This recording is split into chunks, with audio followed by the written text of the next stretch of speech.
ഇന്ന് രാജ്യം മുഴുവൻ ചർച്ച ചെയ്തുകൊണ്ടിരിക്കുന്നത് CAA കുറിച്ച് തന്നെയാണ്, പൗരത്വ ഭേദഗതി നിയമം. എന്നാൽ ഇതിൽ ഏറ്റവും അധികം വിയോജിപ്പ് രേഖപ്പെടുത്തുന്ന ഒരു സംസ്ഥാനം ഏതെന്ന് ചോദിച്ചാൽ സംശയം ഏതുമില്ലാതെ മലയാളികൾ പറയും അത് കേരളം തന്നെയാണെന്ന്. അങ്ങനെ കേരള മുഖ്യമന്ത്രി പിണറായി വിജയൻ നേരത്തെ ഒരു പ്രസ്താവന ഇറക്കിയിരുന്നു, ഒരു കാരണവശാലും കേരളത്തിൽ ഇത് നടപ്പിലാക്കില്ല എന്ന്. ഇതിൻ്റെ ഔചിത്യം എന്തെന്നുള്ള ചോദ്യമാണ് പലരും ഈ ഘട്ടത്തിൽ ഉയർത്തുന്നത്. ഇത് നടപ്പിലാക്കണമോ വേണ്ടയോ എന്ന് തീരുമാനിക്കാനുള്ള പൂർണ്ണ അധികാരം കേന്ദ്രത്തിനുള്ളപ്പോൾ കേരളം അതിൽ എന്ത് റോളാണ് ചെയ്യേണ്ടതെന്നാണ് പലരും പരിഹസിക്കുന്നത്. ഒപ്പം നിയമപരമായി ഇതിനെ നേരിടാനായി കേരളത്തിൽ എല്ലാവിധ അവകാശങ്ങളുമുണ്ട്, അതനുസരിച്ച് മുന്നോട്ട് പോകാവുന്നതുമാണ്.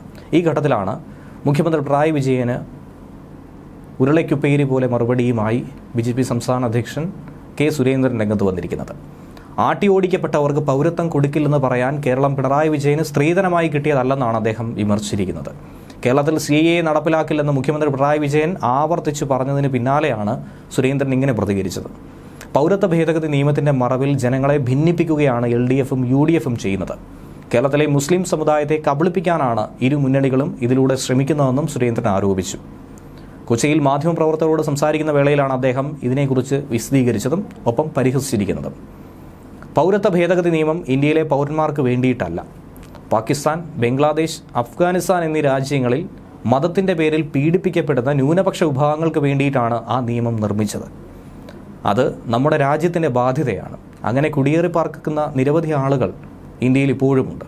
ആരുടെയും പൗരത്വം എടുത്തു കളയാൻ വേണ്ടിയിട്ടല്ല ഈ നിയമം കൊണ്ടുവന്നിരിക്കുന്നത്. അത് മനസ്സിലാക്കിയിട്ടും മുഖ്യമന്ത്രിയും പ്രതിപക്ഷ നേതാവും കേരളത്തിലെ ജനങ്ങളെ തെറ്റിദ്ധരിപ്പിച്ചുകൊണ്ടിരിക്കുകയാണെന്നും സുരേന്ദ്രൻ കുറ്റപ്പെടുത്തി.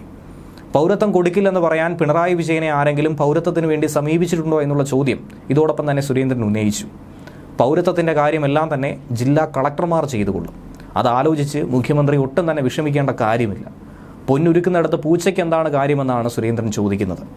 കേരളം പിണറായി വിജയന് സ്ത്രീധനമായി കിട്ടിയതല്ല എന്നും CAA നമ്മുടെ നാട്ടിൽ നിയമമായി കഴിഞ്ഞുവെന്നും ഇനി അതിൽ ആർക്കും ഒന്നും ചെയ്യാൻ കഴിയില്ല എന്നുമാണ് സംസ്ഥാന അധ്യക്ഷൻ്റെ വാക്കുകൾ. കൊല്ലത്ത് കോൺസെൻട്രേഷൻ ക്യാമ്പുകൾ തുടങ്ങിയ ആളാണ് കേരള മുഖ്യമന്ത്രി. ഇന്ത്യയിൽ ആദ്യമായി അനധികൃത കടന്നുകയറ്റക്കാരെ പാർപ്പിക്കാൻ ക്യാമ്പ് തുടങ്ങിയത് കേരളത്തിലായിരുന്നു. ആദ്യം CAA നടപ്പിലാക്കുന്ന സംസ്ഥാനവും അതുകൊണ്ട് കേരളമായിരിക്കും. മോദി സർക്കാരിൻ്റെ ഗ്യാരണ്ടിയാണ് CAA എന്ന് പറയുന്നത്. വാഗ്ദാനങ്ങൾ പാലിക്കുന്ന സർക്കാരാണ് കേന്ദ്രം ഭരിച്ചുകൊണ്ടിരിക്കുന്നത്. അതുതന്നെയായിരിക്കും ഇനി നടപ്പിലാക്കുകയെന്നും സുരേന്ദ്രൻ സൂചിപ്പിച്ചു. CAAക്കെതിരെ കേരളത്തിൽ സമരം ചെയ്യാൻ LDFനും UDFനും ചങ്കൂറ്റമുണ്ടോ, ധൈര്യമുണ്ടോ എന്ന ചോദ്യവും ഇതോടൊപ്പം തന്നെ ഉന്നയിച്ചിട്ടുണ്ട്. പാകിസ്ഥാനിലോ ബംഗ്ലാദേശിലോ മതത്തിൻ്റെ പേരിൽ മുസ്ലിങ്ങൾ പീഡിപ്പിക്കപ്പെടുന്നില്ല എന്നിരിക്കെ മുസ്ലിങ്ങളെ എന്തിനാണ് CAAയിൽ ഉൾപ്പെടുത്തണമെന്ന് പറയുന്നത്? ഇന്ത്യ മുന്നണി വന്നാൽ CAA അറബിക്കടലിലെറിയുമെന്ന് കെ സുധാകരൻ പറയുന്നു.